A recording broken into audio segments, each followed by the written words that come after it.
So 24-year-old male patient presenting to us with an acute injury with an FFD. So what does an FFD signify? FFD means a lock knee, and more often you will see this with a bucket handle tear, and with bucket handle in the MRI you will see a double PCL sign. Now these bucket handles are unstable patterns of tears and they are hard to reduce, and once you are able to reduce them you need to hold them very nicely. So you should use more number of sutures to repair this bucket handle. Next slide. Next slide. So this is the double PCL sign. So you can see that this is the PCL and this is the meniscus which you can see inside. Next slide. Now this is the intra picture, and what you can appreciate here is whole of the meniscus is locked into the joint, into the notch. Now this is a difficult scenario because here you can see the remnant of the meniscus, but everything is locked into the joint.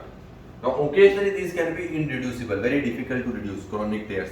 So what you need to do is you need to do a very good pie crusting, and then you may need to use some kind of a manual forces to reduce the meniscus back into its position.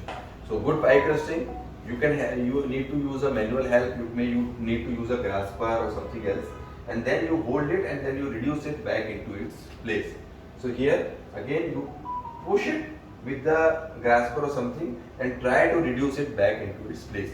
So which can be occasionally tricky.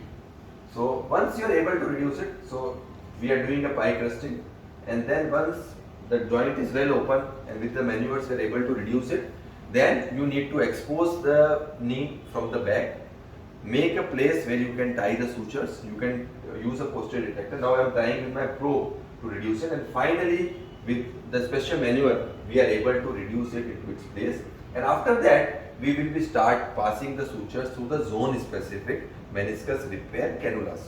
Now these zone specific cannulas are basically available in different angles. So there are two variations, one is a double lumen and one is single lumen. Nowadays we are using more of single lumen cannulas. These are available in different angles. So going from posterior to anterior, you reduce the angle like 40, 30, 20, 10, 0. So from posterior you need to have more angle, anteriorly coming you will reduce the angle, and then you pass the sutures one by one and you will be reducing the meniscus. Now here you need to do a side by side repair. So upper flap separately, lower flap separately. So upper flap and lower flap, the ratio should be around 2:1. So let's say if you are putting 6 sutures on the top flap, you put 3 to 4 sutures on the down flap. Okay, because meniscus, the more part will be on the top and less part will be on the bottom.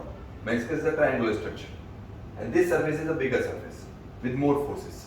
So 2:1 ratio, you pass the sutures, and once you have passed all the sutures, you need to expose it again on the back, remove it, make sure that the sutures are tied on the capsule, and then tie the capsule. So this is the thing that you need to do in these scenarios. Okay? So this is how you close it up sequentially one by one. We just fast forward it. Okay, so this is fast forward. So you can see that it is very nicely closed. Okay, next slide. Now this is a grading table in which will guide you about repairability. But important thing is you should try near peripheral, low age, large size, tissue quality and qualifiers. So these are important things that you should be considering before doing a repair. But by and large, try to repair as much tears as possible. Next slide.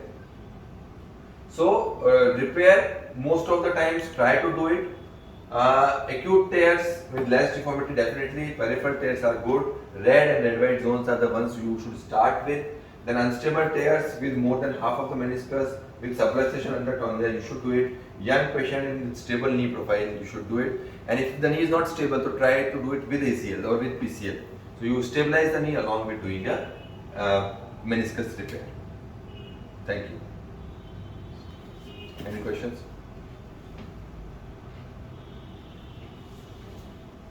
So in all in